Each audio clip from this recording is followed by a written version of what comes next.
ultimately I want to run big things again. Yeah, we might get the mic for Amanda. Can we? Yeah. Mic runner, we need to run this way.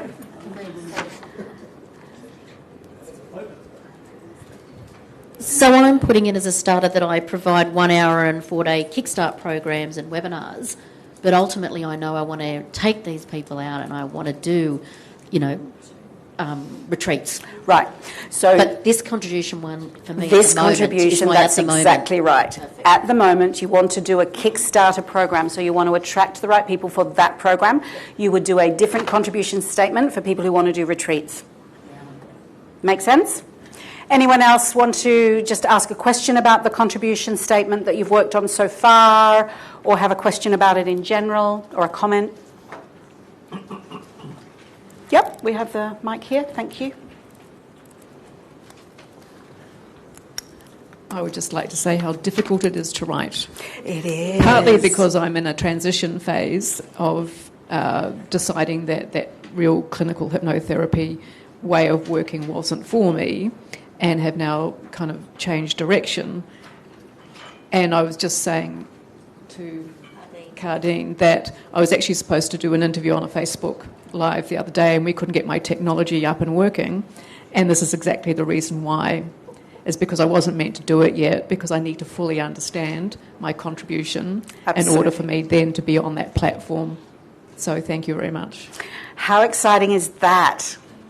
That once you understand where you're at, the opportunities kind of fall into place. Yeah? And she knew that just wasn't aligning because she wasn't clear.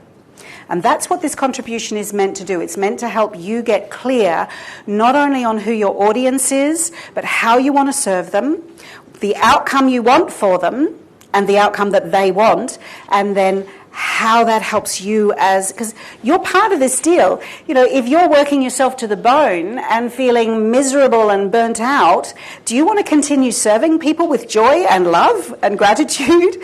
Most often you get to the stage, if anyone's been through burnout in the therapeutic industry, you get to the stage where you're so grateful somebody cancels. Yeah, who's been there before?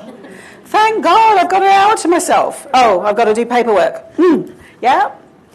So this contribution statement has to reflect what you want for you as well as what you want for your audience. Because if they don't match up, you end up with a monster you didn't want to create. And so that's why it's important to check in with this contribution statement quite regularly. I actually read mine, depending on the project I'm working on that day, I read mine every day, even now. Yeah? And if it feels out of alignment with me, I know that something in my business or my life has changed and I have to relook at it. So I'm always able to just change direction in my business really quickly because every day I'm checking in with how that feels. And when you're writing a book and you're trying to run a clinical practice and you're trying to do whatever else and have a family and do everything else you need to do in your life, then using a contribution statement to realign yourself and get yourself back in that state that you need to be the author of that upcoming book. So your contribution statement is going to be really useful to get you into that state, to go from clinical practitioner to I've now got 3 spare hours and I'm going to be writing chapter 2 today. So there's no longer that kind of, oh my God, writer's block, I don't have a full day to focus on the book, or I don't have a full week to focus on the book. You can actually slip into author mode immediately when you do this. Deal? Who's going to continue working on their contribution statement and really commit to that? I think, Joy, you mentioned something yesterday. I think you sent me, was it you that sent me an email about you found your ideal, you called it an ideal, you found that recently and you remembered that you've actually already achieved it. What happened for you with that? Okay. Well, when I first started with Maggie, I think we were the guinea pigs, weren't we? Yes. When you were just starting us out with Six-Figure Business by Design. Mm. Yeah. So I was in huge denial about everything and kicking and screaming, but sort of going, you know what? I might as well. What else am I going to be doing? Sticking in my job, don't like jobs. Anyway, I wrote stuff down. I tried to unhook from all of my blah blah and just go, what would it be like? I'd start the day with a cup of tea and yoga on the deck in the sunshine. No pressure to go to work because work's at home. I'd be able to drive my son to school and be able to go... And I just went on in that sort of poetic tone of voice about all these beautiful things. And then the phone would ring and someone would offer me $100,000 to be on TV, and that hasn't happened yet. But I did go to New York in August, paid for 3 days airfare and hotel. They didn't give me any money because I didn't ask for it in time. I said yes before I thought, this she is said work. yes, and then she rang me and went, Maggie, what was I supposed to do? And I went, actually, first of all, you probably needed to say, sure, I can do that, no problem. When do you need me there? My fee is XYZ. I missed my fee is. But, I enjoy travelling, and it's coming out on Netflix next year. So, Netflix, yes. And it's a program called Well, 6-part series made by independent documentary makers, and that's probably all I'm allowed to say about it. But isn't that stunning? And I didn't look for it. Colleagues who know about me and know my expertise were contacted by the makers, and they said, we need an expert in aromatherapy chemistry. Who can you recommend? And they said, Joy Bowles, like that. And I had an email, a Skype interview, and then an invitation. It's like... And I then should a have rung flight. Maggie first. Fantastic. Anyway, thanks, Maggie. Yeah. So, I'm living the life of my dreams. That was the point. I'm already doing it, partially. There's more. Hawaii next year.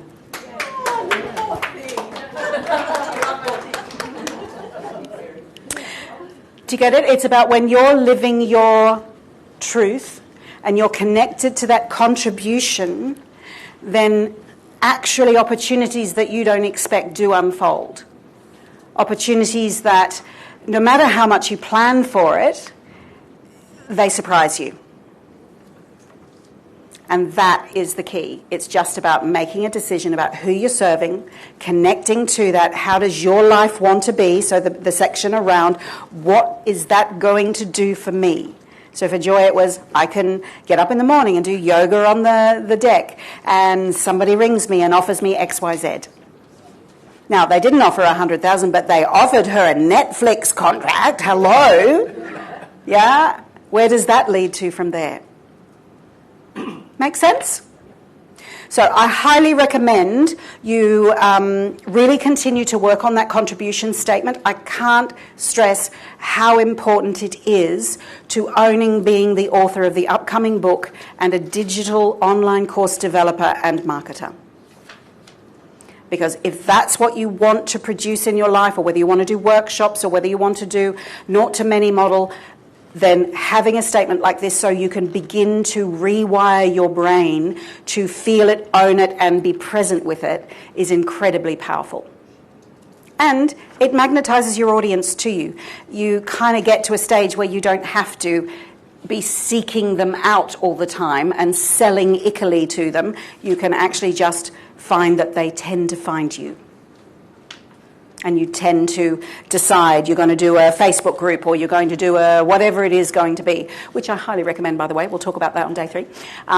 Whatever it is that you're going to do, then it actually helps those people find you energetically and connect with you. So, of course, I want you to keep working on it, refining it, reading it to yourself. When it really lights your dial, record it. Yeah, actually get on your iPhone or your Android phone and record it and listen to it back. And if it's moving you, if it's touching your soul, if your cells are coming alive with it, then you've nailed it. And keep working on that and refining it until you do. So, what we're going to move on to right now is topics. Given the purpose for writing your book and the contribution it makes to the audience, and who you wish to write to, now we want to decide on what is it that your readers want, okay? What is your readers' greatest fear, their joy, their pain? What wakes them up at 2 a.m. in the morning? And what, if you solved their top 3 problems, what would that look like for them? So the more you can put yourself in their shoes or do polls and things to find out, the more likely you are to actually gain that knowledge about them. So what do they want and what do they desire? Not just what their fears are, but what do they want? Most of them will tell you what they don't want. Who's good at that? I don't want to work so hard. I don't want to do this. I don't want to do that. But what we're after is what they want. We want the solution-focused approach. What are they fanatical about? That they would buy anything if it was associated with that. Okay, we use examples here of people who are fanatic about certain bands. And it doesn't matter what that band brings out. They will buy that next album. Or cat ladies. Yeah, cat people will buy just about anything cat if they're a true fanatical cat lady. Yep. So you've got to think about, in your market, in the message that you want to put out there, is there a fanatical potential of a fanatical fan base? Who are they, and what is it that you would provide for them that they would buy anything from that? They will want to receive the message from anything that you put out based on that topic. So the topic is really about a couple of things. You ask yourself, what am I good at and passionate about? What do clients or patients ask me often for help with? And these are the kind of questions you need to be asking yourself. What do they ask me my advice for? Is there a common thread to what's actually going on for you? What stories do I have that people always get amazed, surprised, inspired, or moved emotionally by? I use an example later with Dr. Olga Lavelle, whose story about being, a psychologist, really busy practice, and a mum, and a new wife, and her husband dies suddenly. And that story, when she would talk to people about that grief story would move them. And it would still move her. And so the writing of her book became a two-phase kind of thing. It actually helped her move to a whole different level of her grief and come through the other side, and her children, because they took part in the writing of the book as well as it escalated her business and her profile tremendously. And she is now Dr. Olga and Associates, because she's been able to expand her business and spend more time on travelling and touring with her book rather than just working in clinic, and she's been able to outsource a lot of that as well. So again, it's what stories do you have in your life? We all have stories, but are there any that people often go, oh my God, really? Did that happen to you? How did you cope? How did you get through it? What might inspire them about you? Are there topics that you often get swept up into too? So things that just surprise you. Like for me, I absolutely love astronomy. Yeah, and I know in a whole different life I would probably have been an astrophysicist or a who knows what, yeah? But it still can be part of my life and passion. I get swept up in it. When I see galaxies and I see images on Pinterest and things, I just get so swept up and emotional about it. And one day I might actually write a little mini expose on, astronomy. Who knows? Or interview the experts, because you don't have to write it yourself, do you? That's something we'll talk a little bit about later on today. So after brainstorming your course topic ideas, you then need to identify if there is a market need before going any further.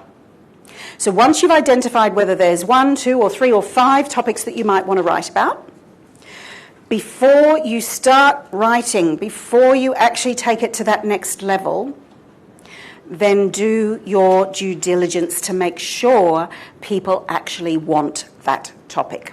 So if you have a database, so these are ways to check if it's a hot topic, okay? So will this book sell? Will this course sell? If you have a database or social media following, we've talked about it before, poll them. Find out, I'm writing a book on X topic. I would value your help in doing that. To make sure I'm on track, I'd like to ask you 2 questions. If X is a challenge for you, what's the number one thing about that you would need help with? And then what's the second most important thing? So if you polled, let's say you've got 100 people on your database, and you polled 100 people and you got 27 people responding with their top 2 problems, that they would need solved on that topic, you know that you've got some very good interest in that topic if 27% of your database responded with their top 2 problems. Yeah? Use Google Keyword Planner. So with Google, has anyone used Google Keyword Planner before? You need an Google AdWords account, and you can set that up for free, and then you can get into the Keyword Planner tool, and you just put your topic into that, and it will tell you all sorts of things about who's searching that topic on Google. So I'd highly recommend you do that. It doesn't cost you anything to set up an AdWord account, a Google AdWord account. You don't have to advertise, just set up the account, and then you can use your Keyword Planner. Has anyone heard of answerthepublic.com? This is an amazing resource that it's free. There's a free version. There's obviously a paid version as well. But even to this day, I've been using it about 5 years, and I've never paid for the actual professional version. I just keep using the free version. You type in a topic, and he gets very impatient with you if you take too much time. You type in a topic, and you hit search, and it comes up with how many ever questions people are asking on Google about that topic. So for some questions, you might get 87 responses. For other questions, you might get 2. And for other questions, you might get 340. So if you get 340 responses, you know that that's a pretty hot topic that people are searching on Google for. If you only get 2, you've got to do some more research, don't you, to find out if this is really what people want. I'd be definitely polling. I'd be definitely doing keyword searches. I'd even, if that was the case and I was definite that I wanted to do a book on this topic, I'd be employing somebody to do some really in-depth keyword searches and find out, is this really something that people want? Is there a big enough audience? And if there's not a big enough audience, I either have to produce a product that is high-end, so a high-ticket item, so I don't need many customers, and then I have to learn how to target them very specifically, or I leave the topic alone and do it as a passion project rather than as a business model. Does that make sense? Doesn't mean you can't write about it anymore. It just becomes a passion project for you, not a business model. It's the only difference. Is that making sense? So I would try Answer the Public tonight. Why don't you give it a go tonight and just type in a couple of your hot topics that you think you might want to write about, or if you already have a decision on what you want to write about, type it in and just see how many searches and what are the questions. It actually prints out. You get I wonder whether I don't think I'm logged into the internet. So you actually get, I might do that after the break and show you what it does. You get this kind of circle thing at the end of it, and it comes up with every question worded exactly how they've typed it into Google. And so even if you only get 24 responses and you decide, you know what, that's not a topic that I might write about for a book, but I now have 24 topics that I could blog about. And you already know that people on Google are searching that.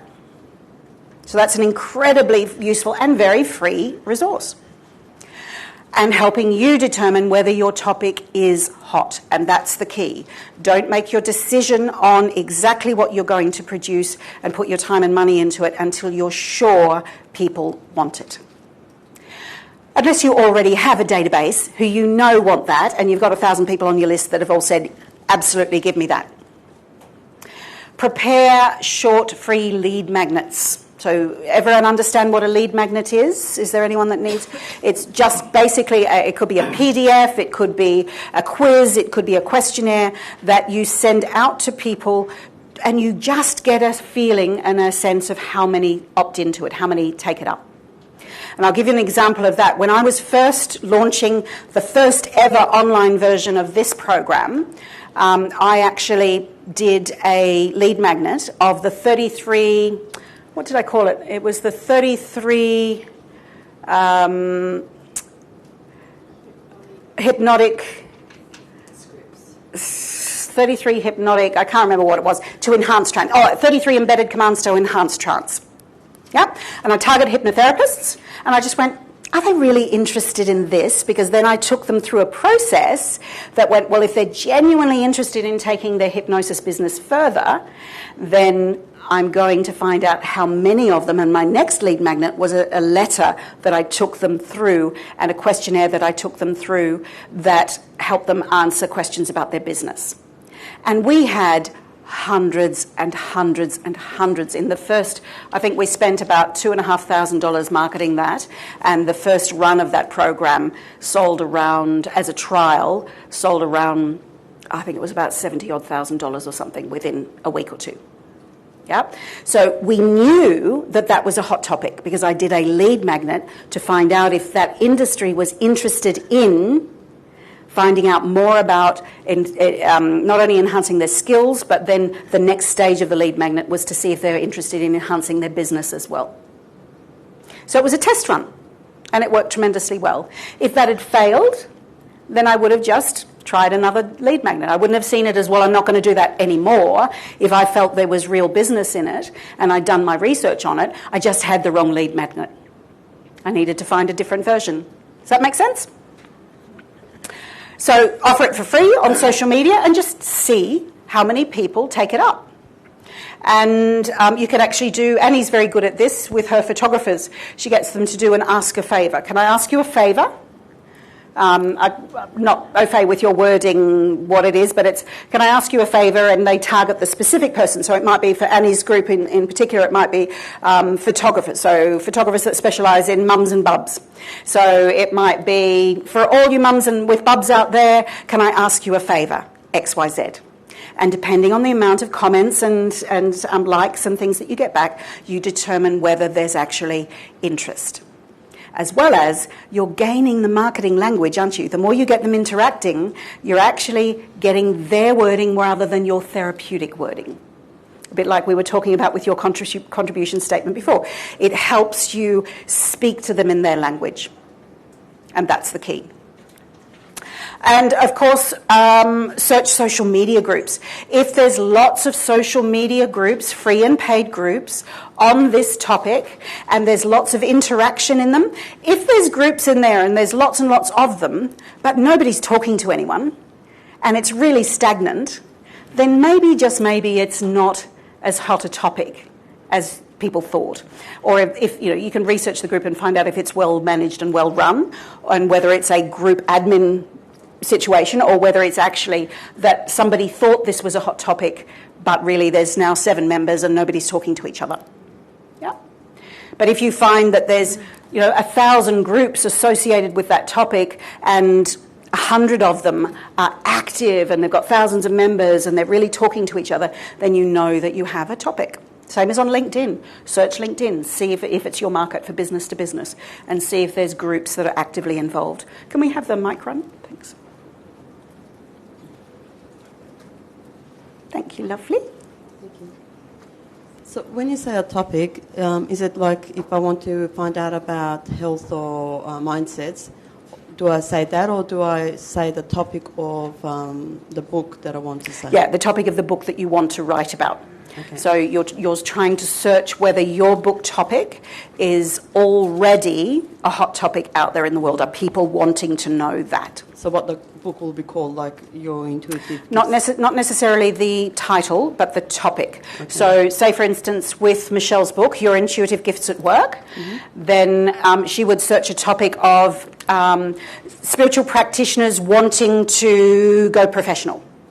And see if there's enough spiritual practitioners out there who want to go from hobby to profession. Does that make sense? So that's her topic. Spiritual practitioners, hobby to profession. Say Amanda's book, My Coping Skills Handbook, her topic would be coping skills for kids. Yep. Stress, anxiety for kids, all of that. So she would be searching those kinds of topics to see if it's... And she did that with her chapters as well. We wanted to do, I think it was 8 coping skills. And so we did searches on each of the types of coping skills that kids had. And the hot topics came back as worry, dealing with communication problems at home and at school, dealing with school pressure. I think there was... when stuff doesn't work. I forget what it was, but there were 8 specific things that came back as topics that she should include in that book. Does that make sense? Is that a little clearer? So you can use it not just for the overall book, you can use it for your chapters as well. If you think you've got 20 chapters and you've got to get it down to 10, how do you choose? Research the topics, see if people are actually asking the questions. I was just going to say, in relation to the book title, I polled. We might just wait for the mic, sorry. Okay. Sorry. Another poll. In relation to the book title, my book is Your Intuitive Gifts at Work there. That's the main title. So I polled. I had a few different ideas, and one of my ideas was the idea of from passion to profession. And I originally had them as separate book title ideas, but they were split down. Some groups really wanted the idea of your intuitive gifts at work, and some loved the idea of passion to profession. So I was able to incorporate passion to profession in the subtitle. So by getting a poll, you can get a feeling for what people like, and somehow you can sort of mix it together sometimes that you're not leaving out a couple and of people aren't feeling ideas. left out. Yeah. It's beautiful. So again, that feedback from our audience helps us determine what's going to strike a chord with audiences. All right, so book titles, the magic formula. There is a formula to writing a book title. A system for everything. So your title, the general rule of thumb, your title needs to be between 1 and 5 words, up to about 7 words max. I probably wouldn't go. There are exceptions to every rule, but the majority of successful books that go viral or that end up becoming award winners or New York Best Time sellers, all of that stuff, have between 1 to 5 words in the title, up to 7 maximum. So short, sharp titles. Yep. The subtitle can be any length. Subtitle doesn't matter lengthwise. You can have it a few words right up to 10, 12, 15, 20 words if you want to. But in general, 1 to 5 words for your title and subtitle, any length.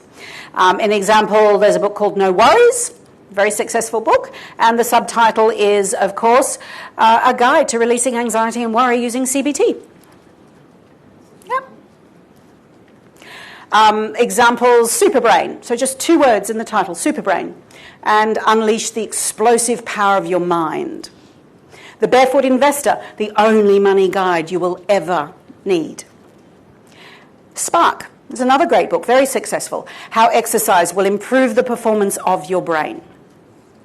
Now, what do you recognise about each of these titles and subtitles? What do they all have in common? They have a solution, don't they? They have a promise. Some of them have more than one promise. They'll have a promise in the title and a promise in the subtitle. But your title and subtitle must promise the outcome. What does the client want? So if you've researched your hot topic well enough, then your hot topic solution has to be in that title.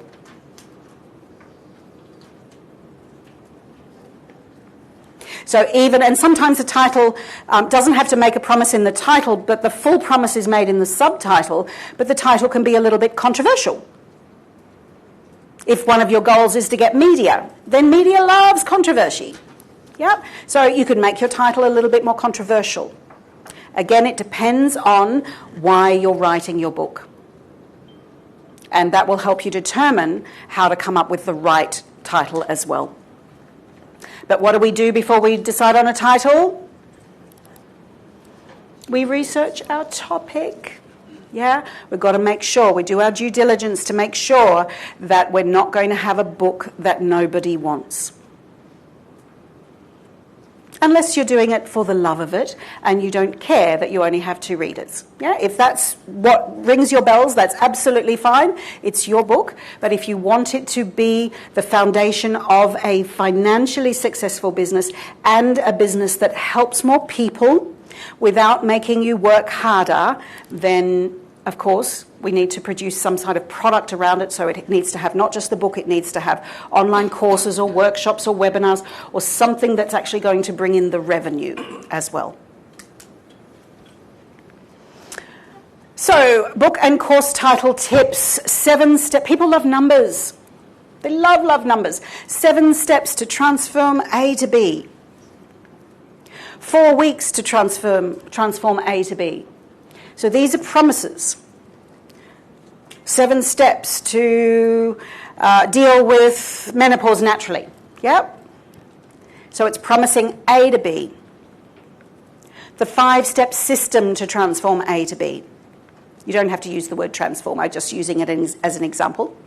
How to transform A to B. So the how-to, the numbers, the 5 steps, the 7 systems, the whatever it is, it's people have got structure. They know there's an end to it. Yep, they know that they only have 7 steps to deal with, or they only have 3 steps to deal with. That's easy for them. Their mind can get around it. Transform A to B in just 4 short weeks or 4 short days. 30-day plan to transform A to B. Does that make sense? So you're giving them some kind of promise and outcome that helps. And people love this kind of stuff with titles. Research shows titles with numbers and systems and names and steps seem to get some really great results. The 5-step guide to XYZ. Okay? But before any final decision on your title, please check the URL. Again, it doesn't have to be exact. For Australia, I recommend you get the .com and the .com.au. If the .com is available, I'd have a think about it, or have a think about, is there an aspect of the title that I can get the .com for that isn't overly clever? Do you understand what I mean by overly clever?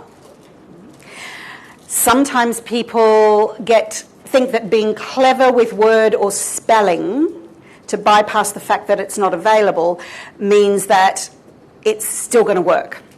But the problem is people only know the real way of spelling it. People don't think to put an X where there should be an S. They don't think to put... So if your title or your URL is difficult to spell or unusual because it's clever, it isn't clever.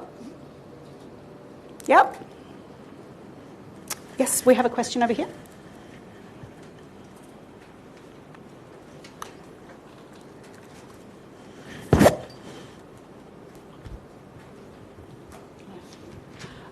So Maggie, are you just creating a landing page for the book, or what do you mean? Initially. Yeah. Initially, what we normally do is create a landing page before it's even out, we'll create a landing page for the pre-orders. And then once the book's out, so you're using it with a lead magnet, so you might have the first 3 chapters of the book, if they've been drafted already, as your lead magnet, or it might be a quiz or so a number of blogs that you've written about the topic, so they become your lead magnet. And then you're directing people to either pre-order or go on the list for the release, the launch date. Yeah. Once the book is ready to go out, you produce a 30-second or to a 45-second book trailer, and I've got a couple of examples of book trailers later on, and that then goes on the lead magnet page with the opt-in, whatever opt-in you've chosen. Once the book is out, that then goes straight to the sales page for the book. Order now. But initially, you don't actually have to have the book to start building the audience. We've got, a number of authors now that have already pre-sold or have a list of a big audience that are ready to purchase the book as soon as it comes out. Cool. Here's some examples of some questionable book titles.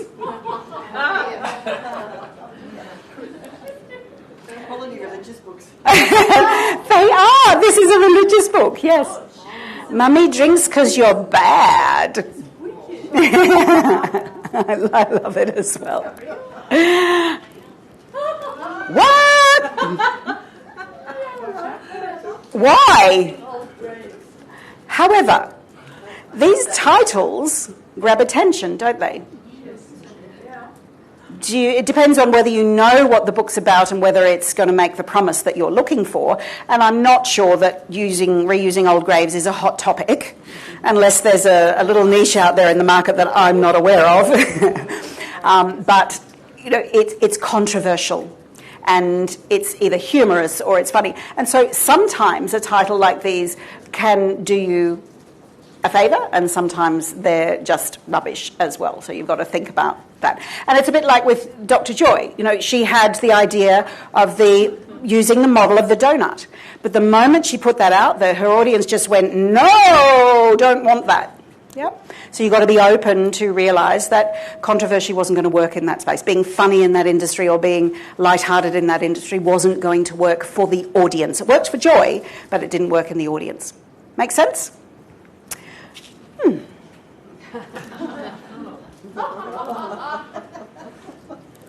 Weird. What do you think it's promising?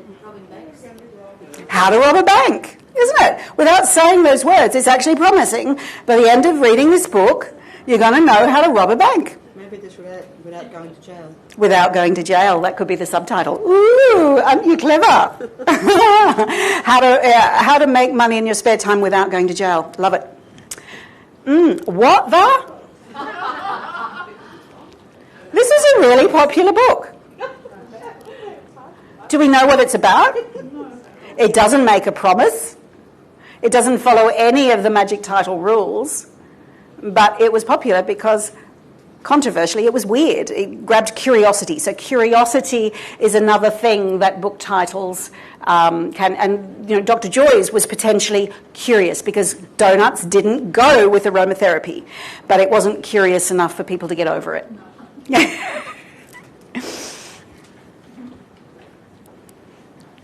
What does this promise?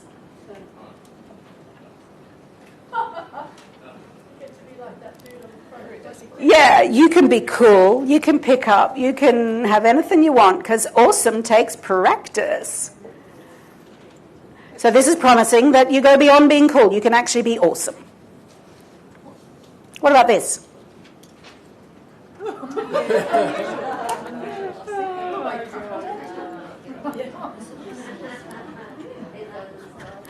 He actually was very successful, and he has a sequel. I can't remember what it's called, but it's something along the lines of...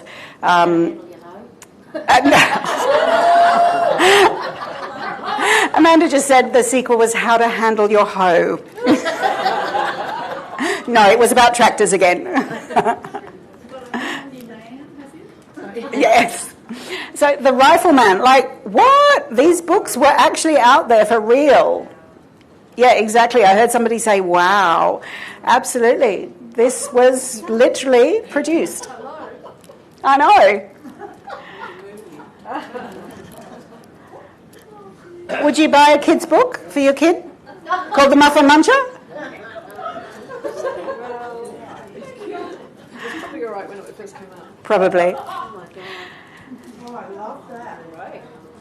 What do we think of that for not only a book title but a book cover? 99p. You have no idea how many millionaire authors are out there selling books for 99p. My lordy. On Amazon, 99p authors are out there, and they're producing sometimes 6-7 books. These are fiction books, 6-7 books a year. They're just churning them out. Is that e-books? E-books, yeah. There's a whole industry, if anyone's interested. This is not what this course is about, but if you ever want to, there's a lot of conferences in the States that are about teaching you how to produce 6 or 7 books a day, sell them for 99p or $1.99 or 99 cents, and make $1 million. Crazy stuff. Bomb-proof your horse. What? Teach your horse to be confident, obedient, and safe no matter what you encounter. Who thinks Bomb-proof your horse is a good title? Yeah, are you a horsey person? No, but No? I get what it means. Yeah, absolutely. So it's making a very... Exactly. This is an example of a fanatical market. Yeah? People who are fanatical about horses get that and get the promise. Publication date 2001? Yeah, potentially. Or 1979. How to raise your IQ by eating gifted children.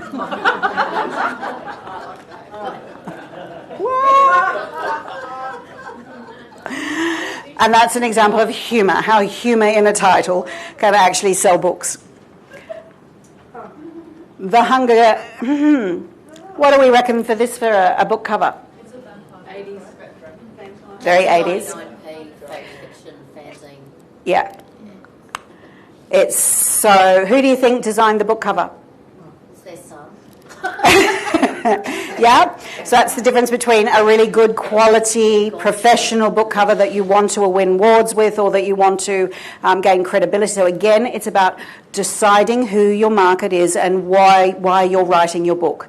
So if you're writing your book to spin out lots of 99-cent books or whatever, and you want to write fiction and just spin it out, then a book cover like this might actually attract the kind of audience you want.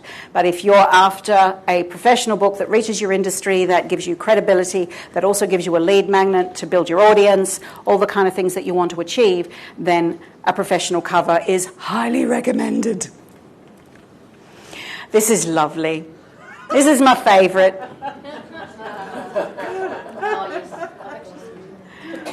She's so sweet, and this was in the fanatical market, because people who do quilting, yeah, absolutely, you get that book, don't you? Yeah, people who do quilting and that kind of craft are often fanatical about it.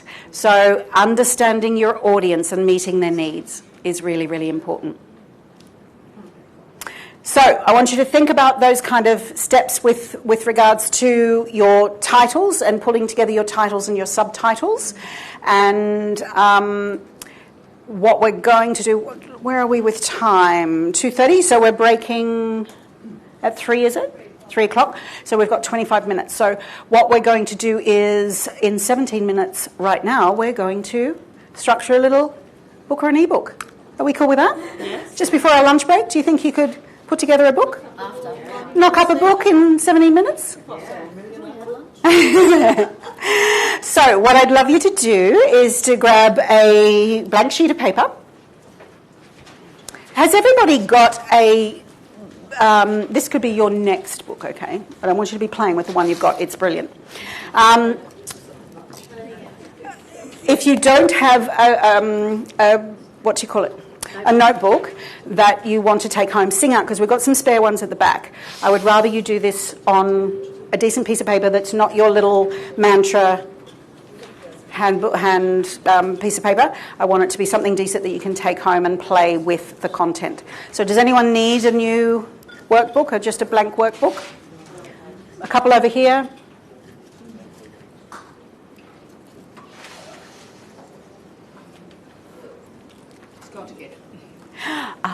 We've got a spare one if you want it. No, it's all right. I've got notes in the other one. Oh, okay. Got it at lunch.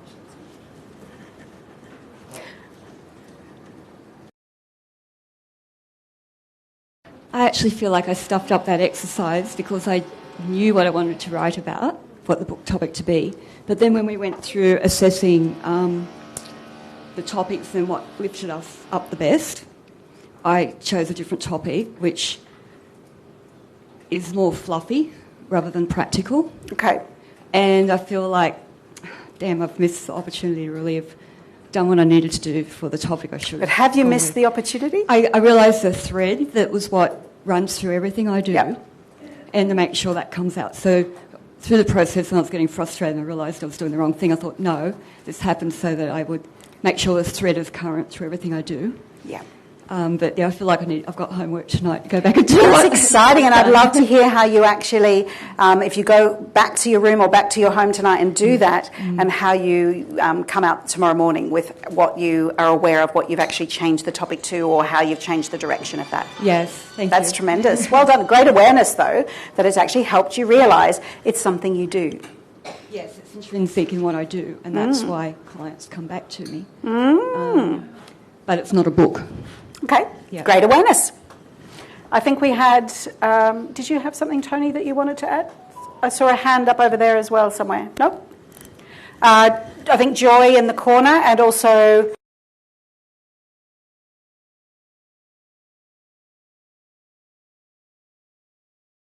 Sorry, here I am. It turns out I teach this all the time. and it would be really useful, and it would certainly save me a lot of time if I could have something that I could hand to them. How and it cool would would that also be? give me something useful to talk about next time I'm on radio, like I was yesterday. Yay! What a great awareness. That's fabulous. Absolutely fabulous. If people aren't sick of me already, no, you're not sick of me. If you're not loving me already, that's better. I have a contract to write a book. Shall I come to the front of the room? Would that serve you better? If it feels comfortable No, and it's right all to do right. so. I'm relaxed here. I've got my feet up. I'm enjoying it. I have a contract with Cambridge Abstracts Books International to write the tome of my life, called The Chemistry and Pharmacology of Essential Oils by Dr. E. Joy Bowles, PhD, BSc Hons. I am stuck beyond belief, and this afternoon, I have realised I have to cancel the contract with them. Wow. Because I have to write 4 or 5 books, small, quick, serving my customers books on the topics in that book that they will buy, make me $1 million, and I will do it within a second. Whoa. I'm scared to the bejesus because I've never cancelled a contract with anyone ever. And I don't know how you do it. I suppose you just ring them up and say, excuse me, I'm sorry, I can't do it. Goodbye. Huh? Well, you ring up and have a Offer them something conversation. else. Oh. Yeah. Have a look at your contract. Yeah, have a look at your contract. Yeah, I know. So That's you why I get some haven't done legal anything yet. advice, because publishing contracts, especially if money has already exchanged hands. No, it with hasn't. Yep. So just be sure that you seek some advice around that. I will. Thank you. Wicked. Anyone in Great the awareness. And we had another question down the front. Mine just jumped out at me at just being easy and controversial. And I also did a PhD in it 15 years ago, but didn't really write about it other than academically and intellectually. So it's just a fun way of bringing it to clinical practice. That's fantastic. So all that work and effort you put into it years ago. Yeah, and you're now actually your story able to enjoy inspired it. me because I thought I might have missed the boat because everyone else is talking about it now, but they're not really, and not my way, and not in relation to cancer and sex. So, yeah. We've actually made a really valid point here, and this is incredibly important for everybody to get. Yeah? There might be 1,000 books out there already about the topic you want to write. Do not let that stop you. For starters, it tells you one or two things. It tells you that it's a hot topic because lots of authors are writing about it. So there's obviously a market for it, if those books are successful, of course. If there's 1,000 books out there that have only ever sold 5 copies, then you have to do more research into whether it is a hot topic or whether they just got it wrong. Okay? But what it tells you is something very clear, that you have a particular way of delivering your message. Okay, let's use clinical hypnotherapy for an example. Okay? How many clinical hypnotherapists are there out there in the world, do you think? Too many? Somebody's saying too many. Yep. Tens of thousands, hundreds of thousands, who knows around the world, yeah? Most of them, if they've got a great business head, actually get by because there's a need, okay? But each of them have a very particular way of working with a client. They connect with a particular client in a very particular way, as will your message in the way that you share it with the world. You'll write in a very particular way. You'll have particular ahas and awarenesses, very different stories, very different ways of communicating that. And especially if you've only ever written academically before, I know this is something that Joy and I have worked through to help you move through that, is learning how to transition from academic writing to end-user writing is a little challenge, so not impossible and actually quite easy to do once you grasp it, but about connecting to, and it's all about connecting to your audience, okay? But even if you notice that there are 100 books that have only been released just last year on your topic, don't let that dismay you until you've done your research, made sure that it's definitely a hot topic, and do you have a unique angle on it? Do you have your particular way, and what is your unique transformational message in that book? Does that make sense? Why do you think you can have multiple different types of fast food places? You know, Hungry Jack's and McDonald's, whatever, they produce kind of the same stuff, yeah, but people have preferences. Why are there so many doctors out there in the world? Because people have preferences for who they go to, who they like, who they resonate with, who they don't. And that's what's important to keep in mind. I know I had a number of years ago a couple of practitioners who wanted to write stop smoking books or addiction books. And a couple of them were going through, oh, you know, there's so many stop smoking books out there already and it's silly, I shouldn't really do it. And oh my God, what have I got to bring to the table that's unique? And when we actually did an interview with her, her mother died of smoking-related cancer. Her brother died of smoking-related cancer. Her fiancé died of smoking-related cancer. And she does this one particular unique thing with clients. She gets them to bring in their cigarettes, and she has this glass jar that's about that big. And they bring in their cigarettes and they bring in their lighters. And then once every quarter, it's full. That's how many clients she treats. She actually does this burning ritual. So she takes it out onto her farm and she empties it and obviously removes the lighters because that could be dangerous. But she burns the cigarettes and has a burning ritual, and she takes photos and sends it to her clients saying, it's finally over for you. Now that's her unique. Doesn't it move you, yeah? That is her unique because it's passion for her. Her family members have been affected, specifically affected by smoking and smoking-related deaths. And for her, it's a totally unique... Do you think her book has a completely different twist on it than Alan Carr's does? Yep. Absolutely.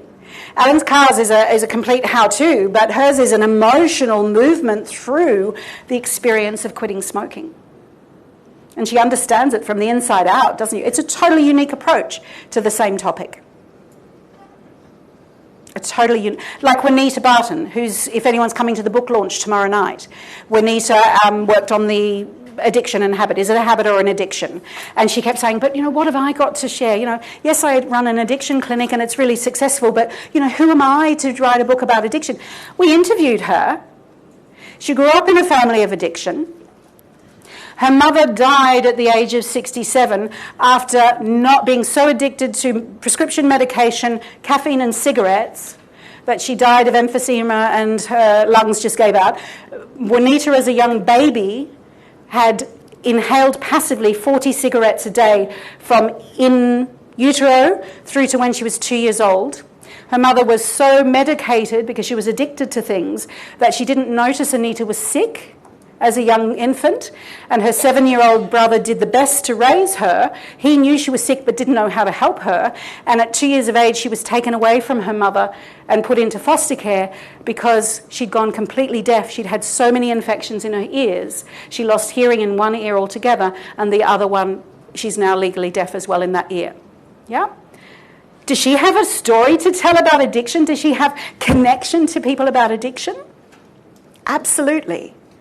So we all have our unique message and our unique way of sharing that message with the world. So if there are 10 books about your topic, or 110, or 1,010, it doesn't matter.